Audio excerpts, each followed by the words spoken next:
Hi, sister.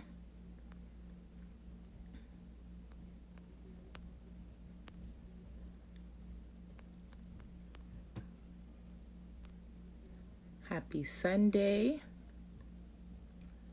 It is Sunday, September 6th. Hi, Mally. Sunday, September 6th. Pre-Labor Day. And I am back on live. Not as nervous as last time, I promise you. Last time I was nervous AF. And it was partly because of like fear and nerves. And so the whole reason why I'm doing this particular live, hi Naomi, the whole reason why I'm doing, hi Secret Curves, the whole reason why I'm doing this live specifically is to keep on tackling these different nerves and fears that I have. And so I was nervous because I didn't talk about the fact that I quit my job.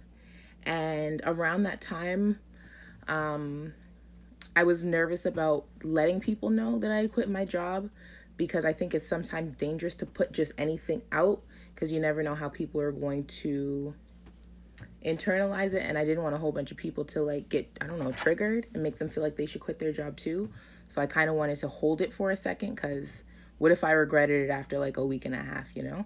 I didn't want to put it out into the atmosphere and then make somebody or convince somebody to do something that they might not have been ready for. So I'm just gonna let a couple more people join, even though I love everybody that's here right now. Thank you. And I'm just gonna put in a little title here. Also, I have questions. Thank you, Marky. Yeah, just I'm trying like I really try to walk it like I talk it in a lot of things that I do. And so I'm really trying to be ultra like empathetic and thoughtful and mindful about what I do and what I put out and what I offer to people. And so this is going to be a much better live. So what I was going to say is I already have a couple of questions. Hi. I already have a couple of questions that everybody's asked me over the last couple of days. Hi, friend. But if you have any other questions that you want to ask me that you might think of as we go through this, you can just feel free to type it out in the comments, or you can put it, I don't know if they have a little question box where you can click the little question box and I'll answer it from there. I just got some little incense to get my mood right. So I'm gonna start off with the questions that I received from before, and like I said, if you have any more, you can let me know. I'm so a little bit nervous. I'm not a lot nervous, but anyway, I'm just gonna get started. So I'll start with some of like, I'll just read them in order because I don't want to influence like how I'm answering anything, and I didn't take too much time to think over any of these questions either. I also did not write them necessarily in the order they came in, but now that they're all written down, I'll read them in the order that I wrote them down. So the first one is, also, if you want to add anybody, take some time and send them the link now. But the first question is not hard at all. First question was, hi Tia. So the first question was, who does your eyebrows? And I'm so thankful and appreciative of that question. But like literally, God does my eyebrows and me. I haven't went and got my eyebrows done in like, I don't know how many months. But what I've been doing, I've just been letting them grow, and I'll go literally every now and again. It's not even part of a routine, and I'll pluck some minor hairs that are here. But besides that, I don't really touch my eyebrows anymore because there was a point in time when I let somebody thread my eyebrows and they came out looking like two little pen lines. And so I have a big effort to like just grow my eyebrows back, so I barely touch them anymore. So I think that question was from Chixie. So thank you, Chixie. Shout out to Chixie for the compliment in the question. Next question. What are some of the things you achieved this year? It could be career, emotional. Wow. These are heavy ones for already. Okay. So what are some of the things that I achieved this year? Career wise, emotion wise, anything. Um Achievements this year. Um this year I've faced a lot of fears. I've Hi brother. I've addressed a lot of things this year that normally I would let go. Um, I neglected myself a lot more before this year. So, in terms of things that I've achieved more of a balance regarding caring for myself and getting things done and caring for other people. Um, I've gotten closer. Hi, Onika. I've gotten closer with my siblings, which is something that's a big achievement for me. I have a lot of siblings, so it's going to come up in one of the questions that are coming. I have a lot of siblings, and so to keep in contact with them, to get to know them more, to be actually like intentional and mindful about getting in touch with them, seeing how they're doing, is one of the things I'm really proud of this year. I have to stop saying what else am I would I say I achieved this year?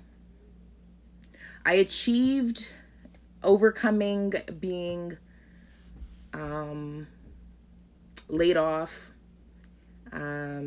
working through a pandemic, adjusting my lifestyle due to a pandemic. Um, what else did I achieve?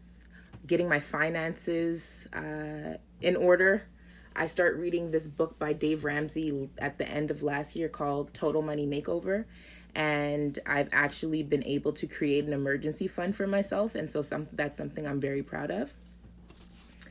And I'm sure more of my achievements are going to come up in some of the questions that are coming. So the next question, what made you take the leap of faith and quit your job?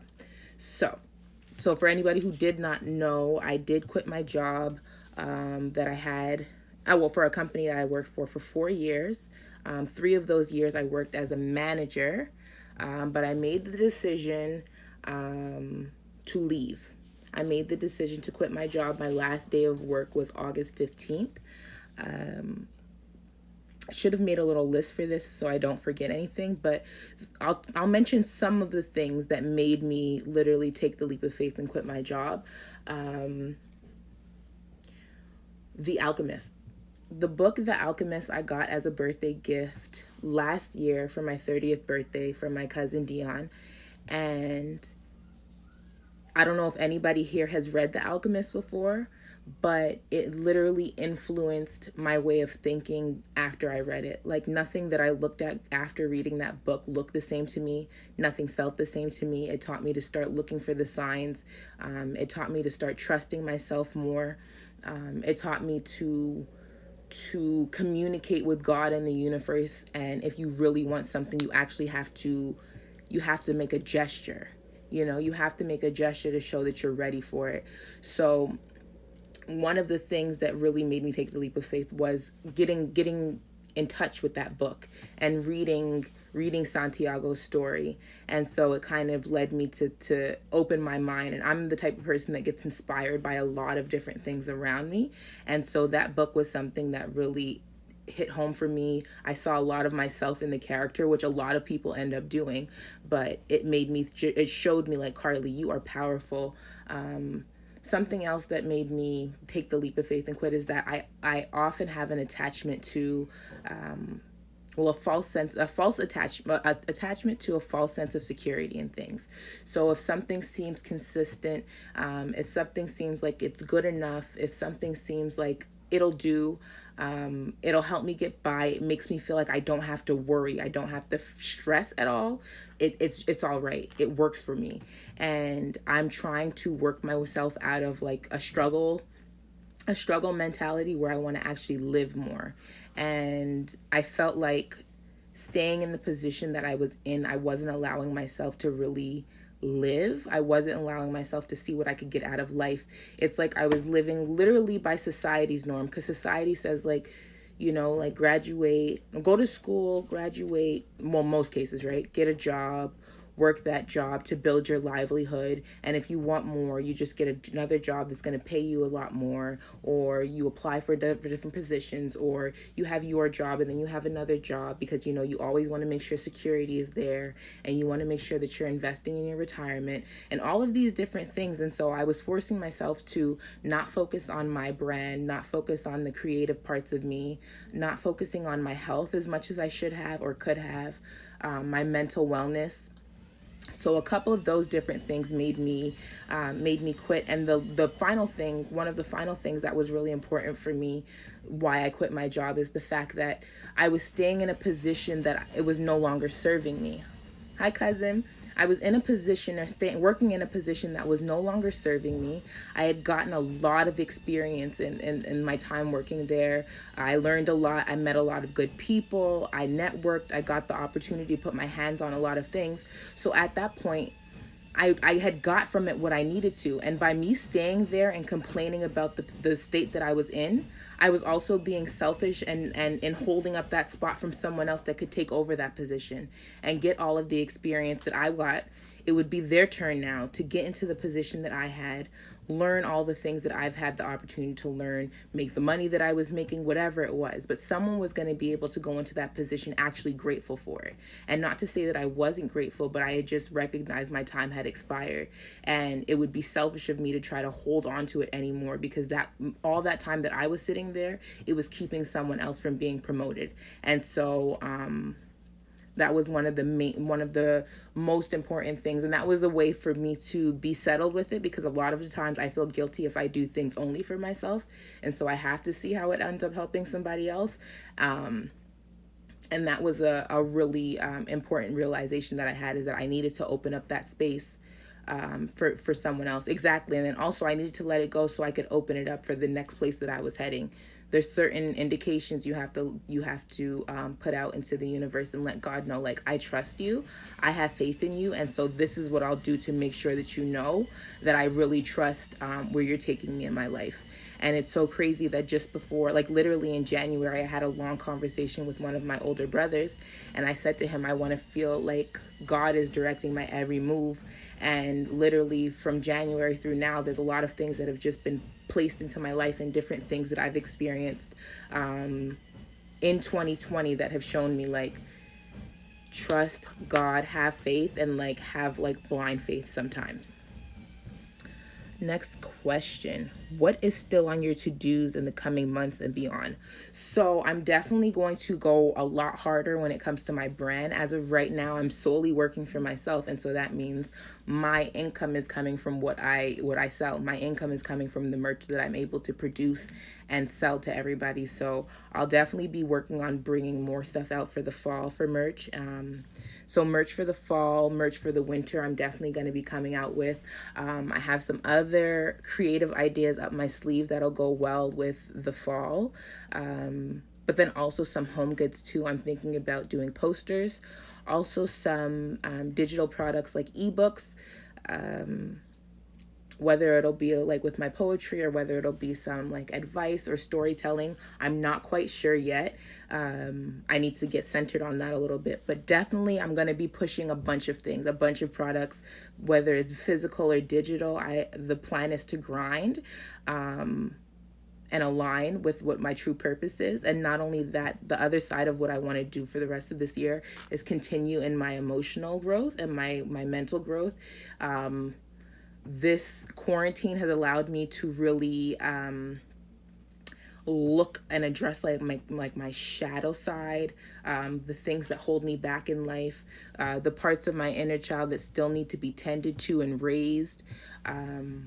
So I want to continue diving into that through 2020. I want to continue seeing what more little Carly needs from me, what things little Carly might have been missing that big Carly still needs to work on and get tightened up, because I am manifesting like everything that's mine, and so I want to make sure I'm fully ready to receive it when it comes.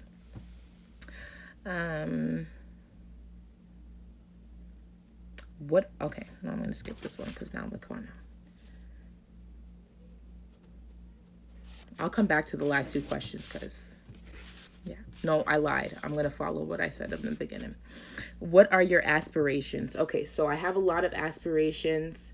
If we're talking professional, I don't know. I would love to have a one-stop shop where people could just come get everything that is Carlie's vibe. And to me, my vibe is motivation, inspiration through action. I like to be not necessarily a role model, but I like to be my very best and inspire others to do their very best by looking at me. I'm more of a, I'll show you and I'll do it. And then if you want to do it, you can do it, as opposed to this is what you need to do. And so my biggest aspiration would be able to create a one-stop shop where people can come get everything Carlie, everything motivational, everything that they'll need to be their best selves.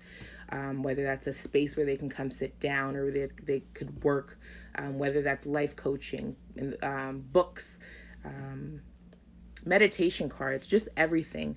I pray to one day have a husband and children, a healthy home life, a great family dynamic, a safe environment to live in for me and my family. What other aspirations do I have? Yeah, so right now my main things that I think about truthfully are my family and what I'm going to do with my actual life purpose. And those are the two main things. My biggest aspirations are to be able to feed myself and my family with things that are aligned with my purpose and actually do better in the world, and then to have my own family and to merge with someone else and see how I can make my aspirations match with theirs. And the last question that was on this page was, if you had zero barriers, what would your dream job be? So I'm working towards my plan B dream job, which is life coaching and then creating that one-stop shop. But if I had zero barriers, my dream job would be to be an actress. I've always wanted to act since I was a little girl, and I would definitely be an actress if I had zero barriers.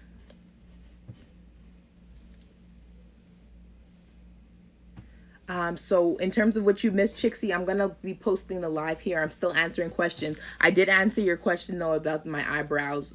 God does my eyebrows. Like I told everybody, I just pluck some strays every now and again, but I haven't got my eyebrows threaded in maybe a year.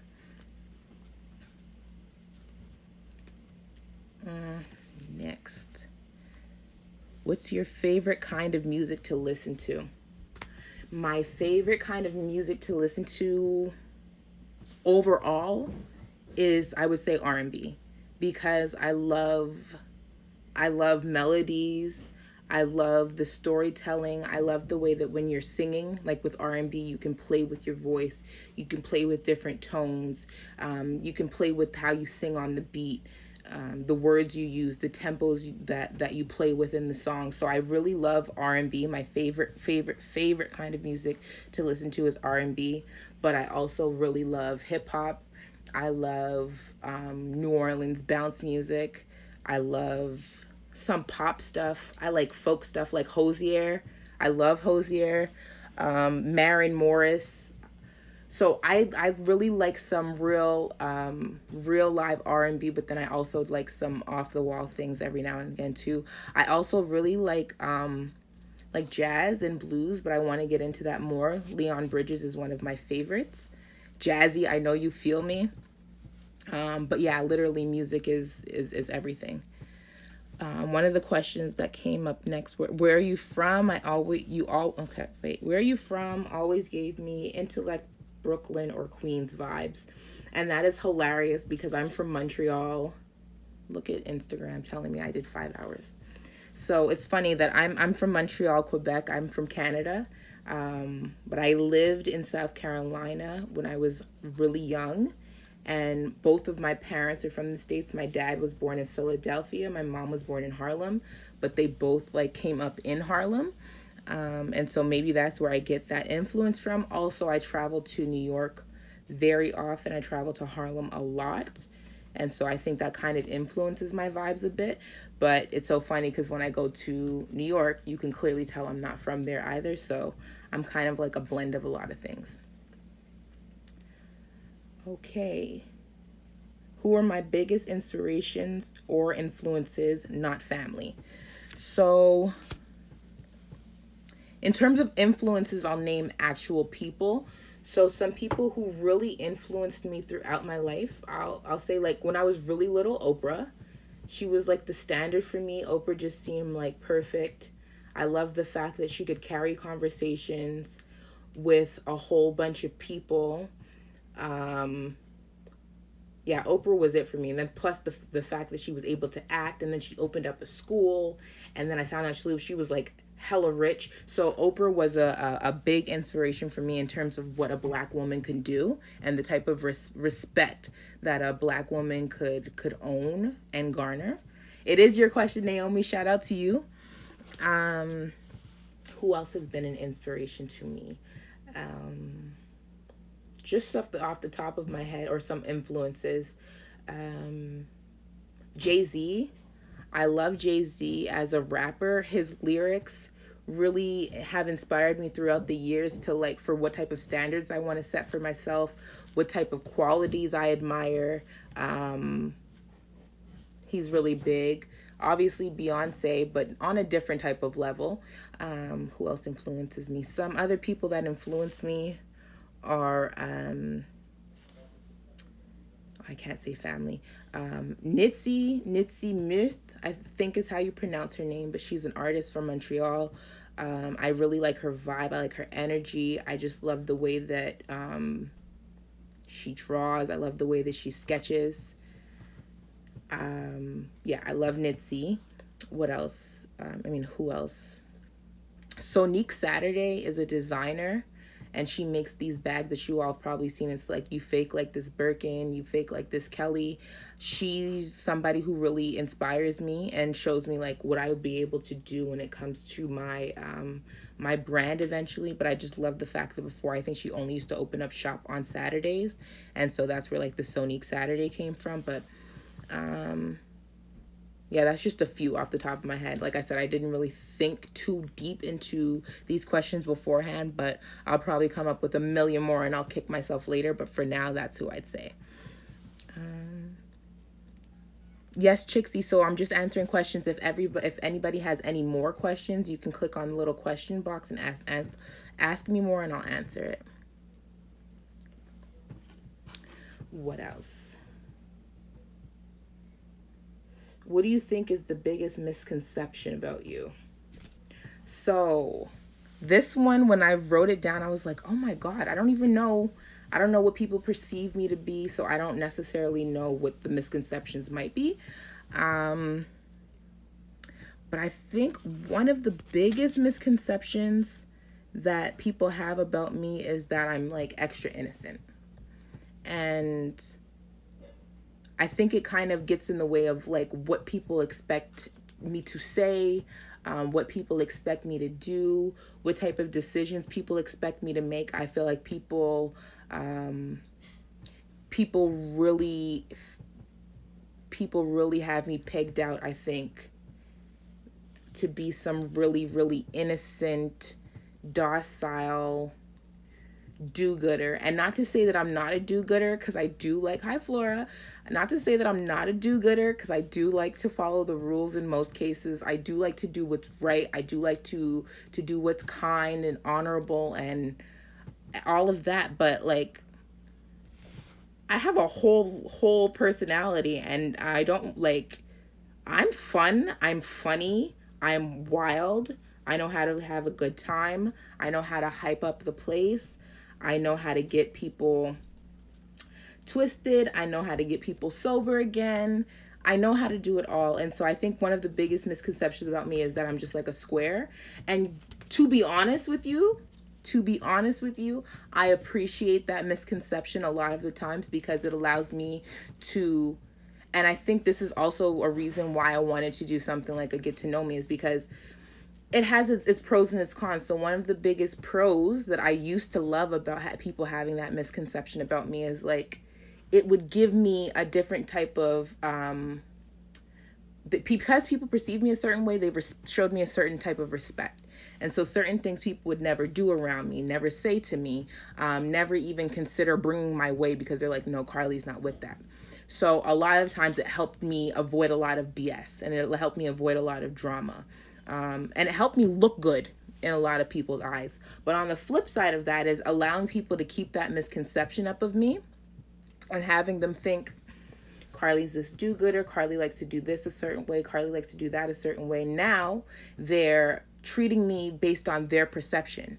And so they're idolizing me, or they're putting me on a pedestal for some things. And it's like, I'm not even allowing these people to really get to know all of me to see if they actually really like me. I'm letting them see the stuff that they like, the stuff that's shiny, the stuff that's good and fits comfortable for them. And because it's giving me some good feedback, or it's making me look good, let everybody let this keep this misconception going. And so what I also want to do this year is start to kill some of these misconceptions about myself, so people can see, like, this is Carlie in 360, take it or leave it. But not to say that I'll show everything, because everything's not for everybody, and this is also the internet.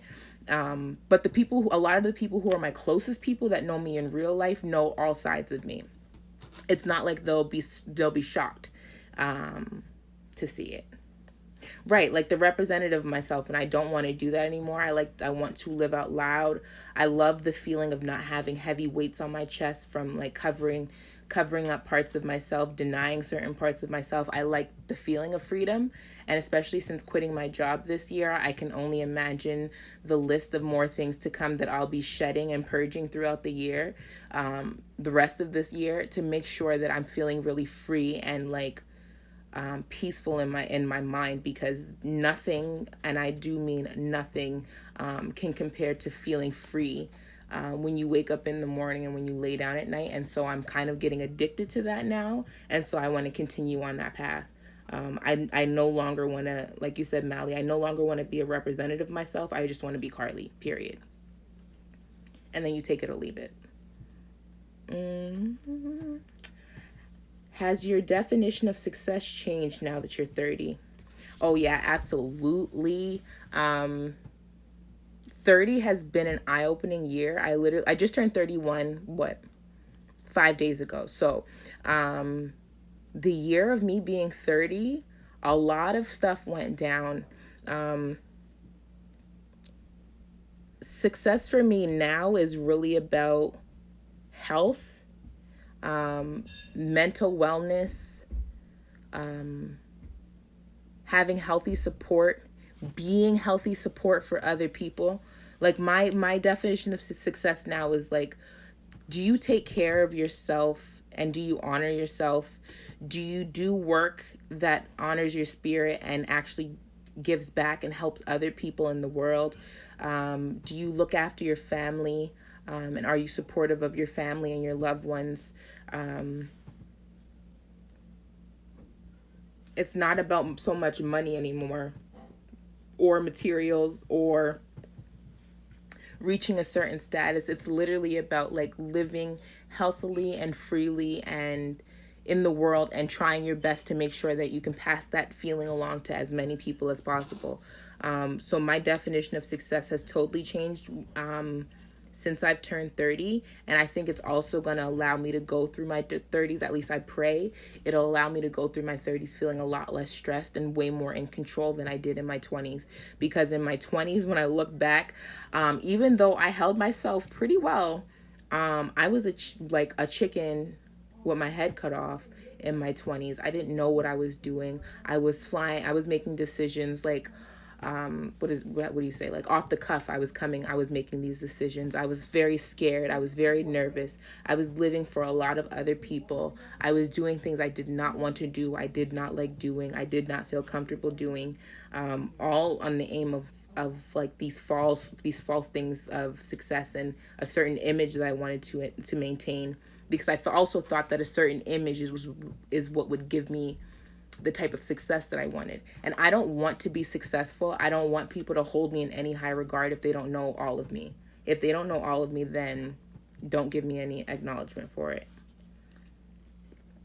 Oh, how many sisters do you have? I have 7 sisters.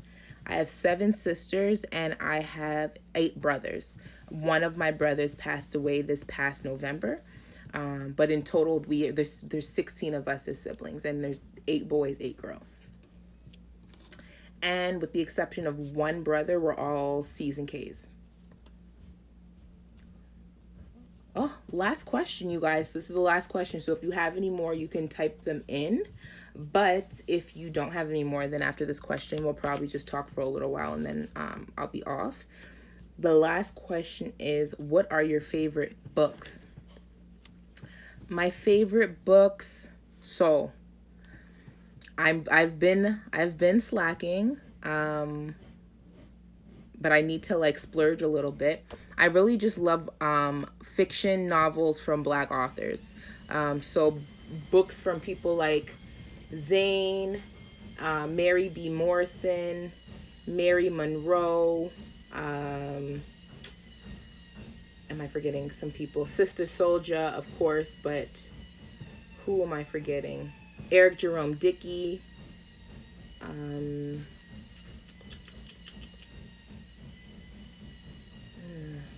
I can't remember all of the different Black authors, but I love African American Black fiction novels. Those are like the best. Wahida Clark. So all of those Black books, I love those.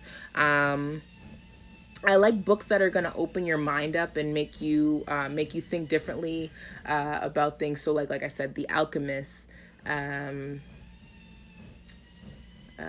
What else? Tuesdays with Morrie by Mitch Albom. The 5 People You Meet in Heaven by Mitch Albom. He's a writer who writes a lot about spirituality. The First Phone Call from Heaven. So just books that get you really in touch with yourself and your spirituality, and books that encourage you. The Secret. Books that encourage you to look for the signs. Books that encourage you to look for the positives in things. Those are my favorite types of books. And now I'm just liking more and more up and coming, especially Black female novelists. So Such a Fun Age is a book that I read recently. Queenie as well. Shout out to my cousin Shalise and Pee Wee that had me reading a lot from the end of last year up until this year.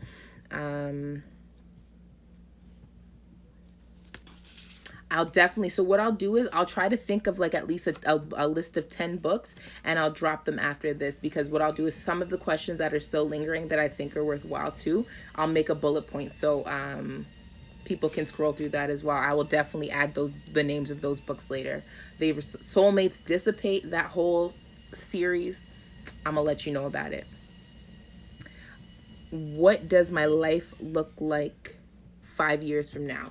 So 5 years from now, I'll have just turned 26, 36. 5 years from now, I'll have just turned 36. By that time, I will be living somewhere within the United States, I believe. Or I will not be living in Canada. I'll be with my husband. We'll have our children. We'll be running multiple businesses. I'll live in close proximity or have easy access to be able to travel and see my family members. Most likely, we'll have our parents living close to us. We'll have a female president. That's actually going to make some changes. I will be in great health. I'll be an author of at least 2 books by then.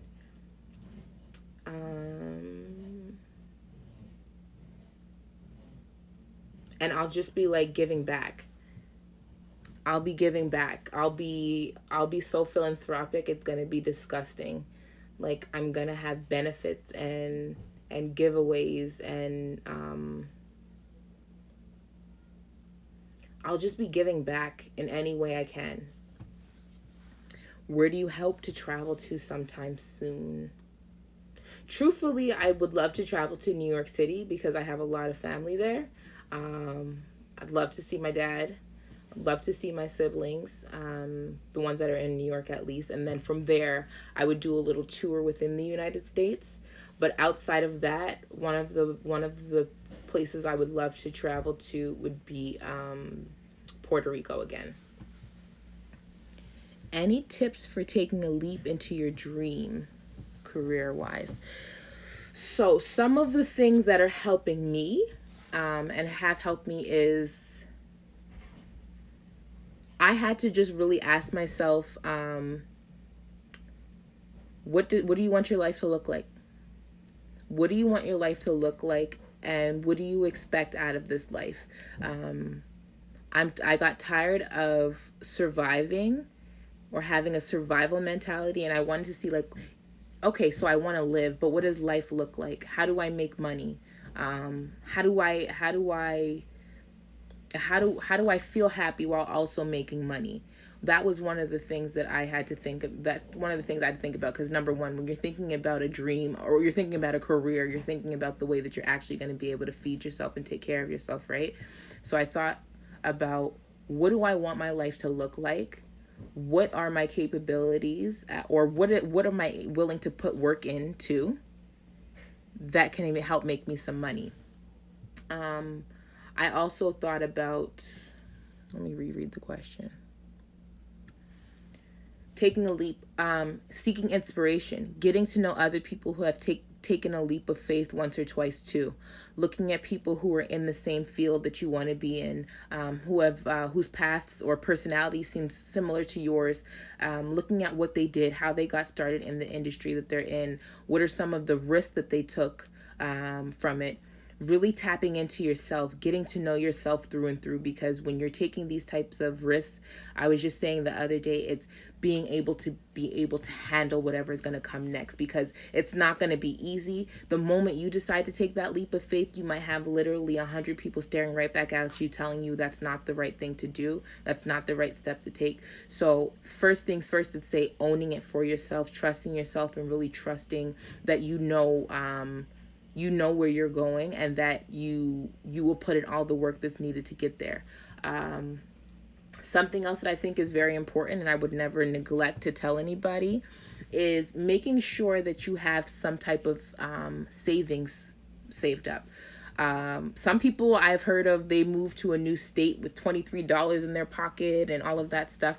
But for me personally, if I'm gonna give the type of advice, because like I said, I like to be careful with people's livelihoods, is I would say have some type of financial cushion.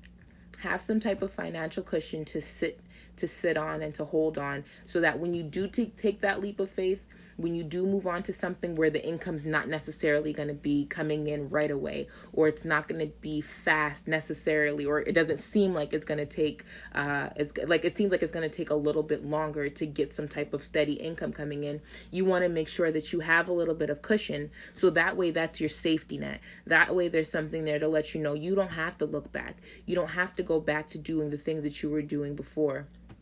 You don't have to go back to doing things that don't align with what you are, because you have something here that you set up for yourself to keep yourself afloat. It's also, I feel like it's having a great relationship with whatever higher power you believe in, whether it's God, Allah, the universe, yourself, the God within yourself, the law of attraction, whatever it is that you believe in, whoever your higher power is to get strongly connected to that, because you need faith. You need to have the belief that, not necessarily that things are gonna always go great, things are not going to be awesome all the time, but to have that type of trust in you, in God, and trust in yourself, that even if things go wrong, even if things take a total 180 from what I thought my initial plan was, I will be all right. I'll keep on going. I'll survive, and I'll still be able to make a way through so that I can get to where I need to go.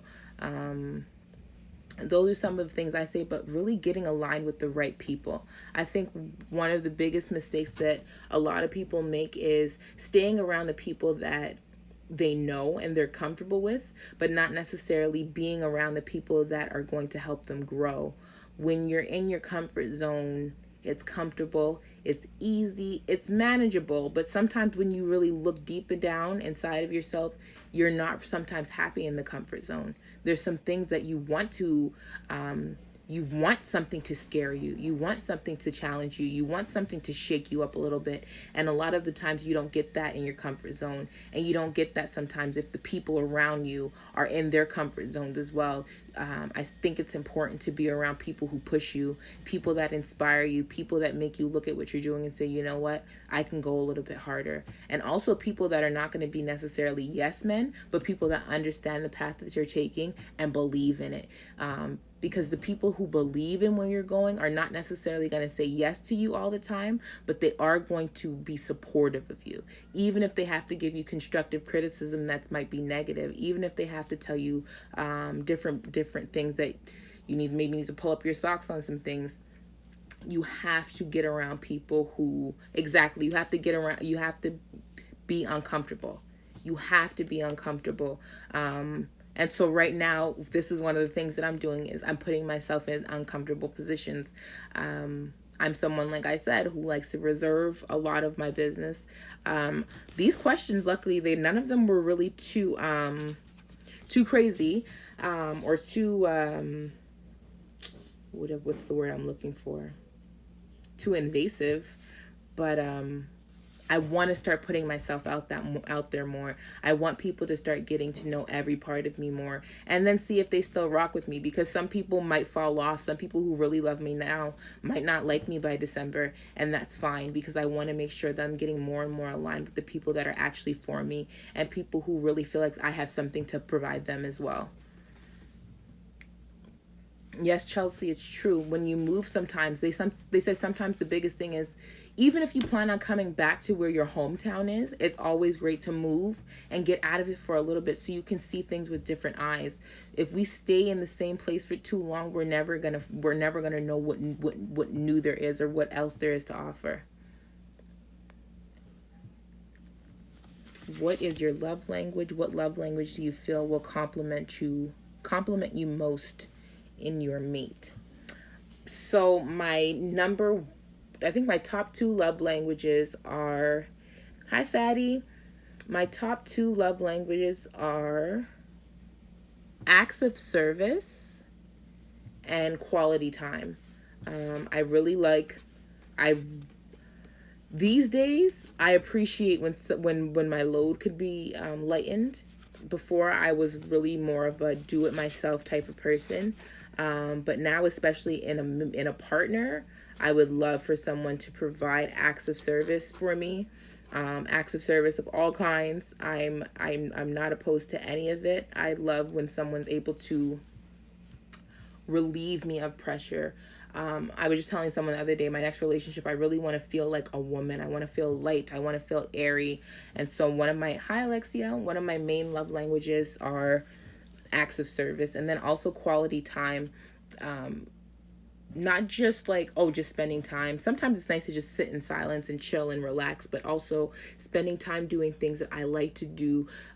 Being able to be with someone that I can spend time with and do like the silly things that I like, and it be fine. I look forward to that. And you said, which love language do you feel will compliment you most in your mate? Yeah, so if my mate knows how to just be considerate and knows how to be attentive and catch on to things where I might need a little bit help, or I might need a little bit more care and affection, I would like for them to be attentive and be able to recognize that. Oh yes, another question was, who's bae? Carly is bae. I am dating myself right now, truthfully. I'm taking more care of myself. I'm asking myself, Carly, what do you want? And I'm providing it for myself. Not really taking myself on too many dates right now, but treating myself when I do want to, every now and again. Not too long ago, I went and bought myself some flowers. I do want to do more and more of that, but right now I'm truly just like getting more and more in love with myself, more and more attached to myself. For a long time. And it's funny because I don't know if anybody has ever heard of the human design before. If you haven't, look it up. It's really, really deep stuff. But I learned I learned that as part of my human design, one of the main things about me is the biggest way for me to learn lessons are through partnerships. Hi, Woody. The biggest way for me to learn lessons are through partnerships. And so when I look at the way that I was up until I turned like maybe 28, 29, is that I had a really big connection with the different men in my life, and tying a lot of my identity into who I was seeing, and never giving myself time to like just be alone. I always wanted someone to be like the object of my affection. And so now giving myself the chance to make myself the object of my own affection is really different. And it also allows me to see how I want to be treated in the future by other people, how I deserve to be treated in the future by other people when I do start dating again, because I treat myself great. I'm getting better and better at it every day. And so I want to make sure that the next person that enters my life, they'll be as loving to me as I am to me. And I'll be able to pour into them the same way I'm able to pour into myself, because I'm really full now. So right now, ain't no bae. However, a birdie told me that my husband's on the way. So we gonna see. So that's all the questions. I don't know if anybody has any more questions. I kind of want to ask y'all a question before we go.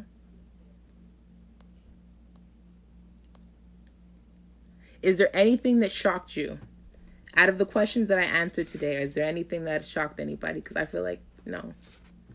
Like I said, these questions weren't too invasive. These questions were actually pretty good. I appreciate everybody who did ask questions, because it's kind of hard. Okay, let me get all up in you guys' business. Carlise, what does my ideal mate look like physically? Okay, so what I'm learning is I can't just get tied up on all physicalities, but at least taller than me. Exactly. See, Mally, nothing was shocking. Gotta be taller than me. I like kind eyes. I like guys that have some type of like presence about them, like when they stand, like even if they're not a bigger guy, just like broad shoulders, or something that makes them look full when they walk up in the place. I like nice teeth.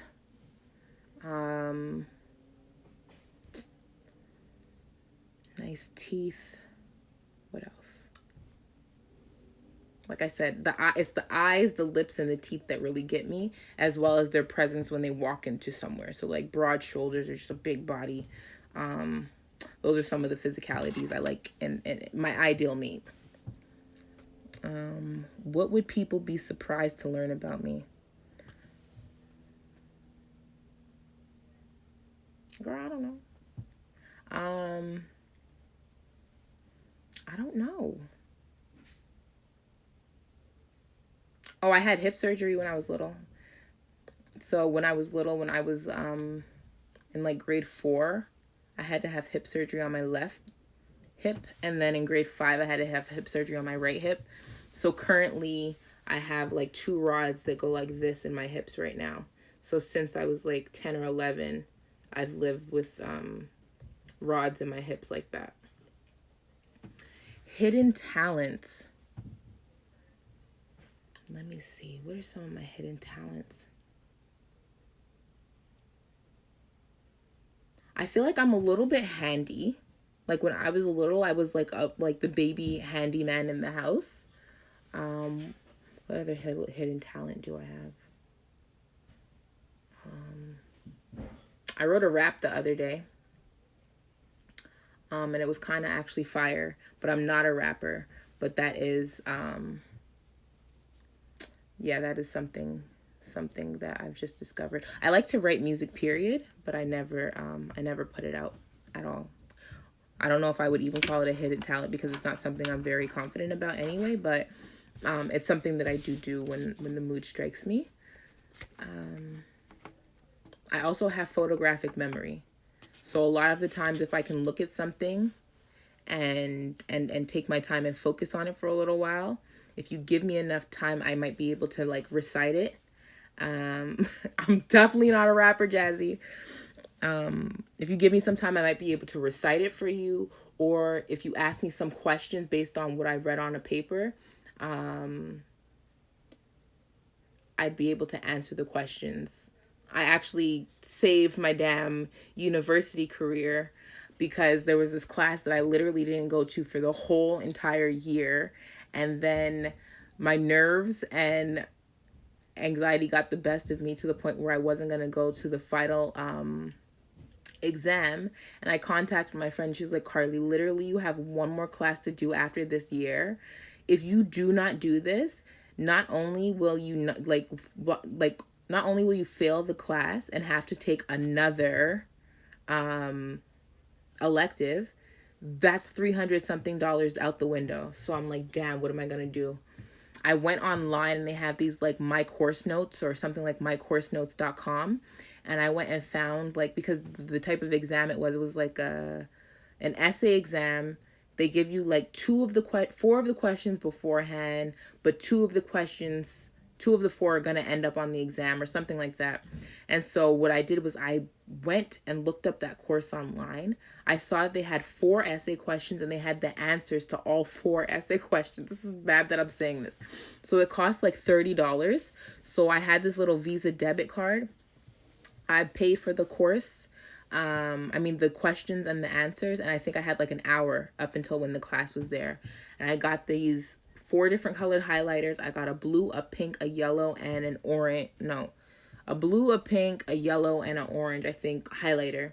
And I went over each question fast, read it over about like maybe 8 times a piece, highlighted keywords for questions number 1, 2, 3, and 4. And I literally did this for an hour straight leading up to the exam. And I was just like, God, I do not want to have to pay more money next year. I'm so sorry that I'm such a waste in life and did not attend any of these classes. If you could just let me get the questions that I remember the most from this like cheat sheet, like I will be forever grateful. Mind you, I had already I was about to flunk out anyway with how I was doing for the beginning of that course, and the class was about to be worth, the exam was about to be worth like 60% of the grade. And so I was like, if I don't do like a B+ or better on this exam, I'm going to fail anyway, and I'm going to have to take another elective. And now I'm not only the tuition amount, but now it's going to be like this $30 I just spent on this crash course too, right? So lo and behold, 1 out of the 2 questions ended up being one of the ones that I knew like off by heart. And so I did my damnness on those questions. Like I did my thing, and I stayed there to the last minute of the exam to make sure anything that I thought, like I was adding in random paragraphs at the end, like, oh, I forgot about in the year 18 such and such when such and such and such and such happened. Like I was adding any random date that could come to mind from the cheat sheets. And when I got my grade back for that class, I think I might have ended that class with like a C+. No, I ended that class with a B.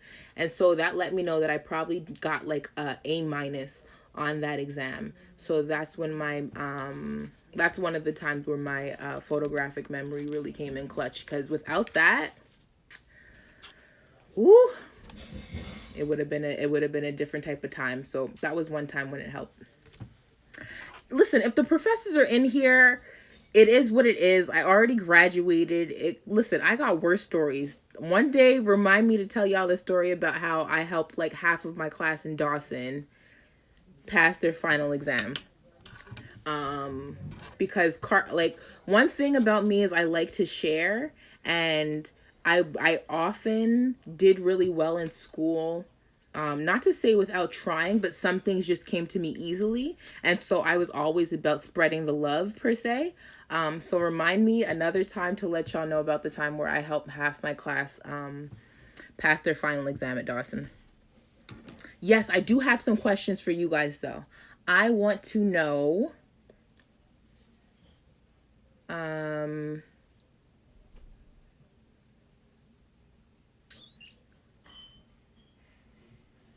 who was your role model growing up? Or who was one of your role models growing up? It could be your family, but for the sake of explanation, you might want to choose somebody known. But who were some of your role models when you were growing up, when you were little? And do you find that you act like any of them now? Because I think that's kind of funny to think about because oh my god, it's 7:57. So send me a DM and let me know who your role models were. Send me a DM, let me know who your role models were, and if you act like them today. And also, if you have any questions that now you just thought about and you're like, oh, I should have asked Carly, send me a DM, and I think I might answer them in my stories a little bit later. But this was a great live. I thank you all. I'm actually a lot calmer than when I first started. I thought I was going to be a bundle of nerves. I thought I was going to like blank out on a lot of these, but I didn't, and I'm glad, and I wish there were more questions because now I feel like I could talk all day. But I'm going to leave it be, so it just has to be one IGTV video because I know there were some people who could not make it today, so I want to make sure that they get the opportunity to watch the video themselves and whatnot. I don't know what the next topic is going to be for Live with Carlierock. Like I said, I do have to put a lot of time and focus and attention and everything into my merch these days. So if there's a way that I could incorporate put merch and doing my lives, then I'll definitely still give my attention to doing these lives. Maybe not on Sunday. If there's another day of the week that you prefer, let me know. But I do tend to like the Sunday evening vibe. But if you have any other topics that you want to cover, you want to bring to the forefront on a Sunday, let me know. I'm still down to do the joining of the lives where people join on with me and talk for a bit. I really miss those conversations. I've met a lot of great people through doing these lives and having these one-on-one conversations. So let me know if you're interested in that too. I'm down. If you have something you want to bring awareness to, let me know. I'm down. Any past loves you'd like to reconnect with? No. I don't have any past loves that I'd like to reconnect with. All of them, anybody that I've ever dated in life before is now in a relationship. I pray that they're happy. I pray that they're well. However, what's mine is mine, and it's on the way. So no, I'm good. I love y'all. Like I said, it's been a slice. Instagram has now given me my little 2-minute warning. So this is right on time. I will catch y'all on the page. I will catch y'all with the book list coming up soon for you, Flora. If you have any questions, let me know. Peace.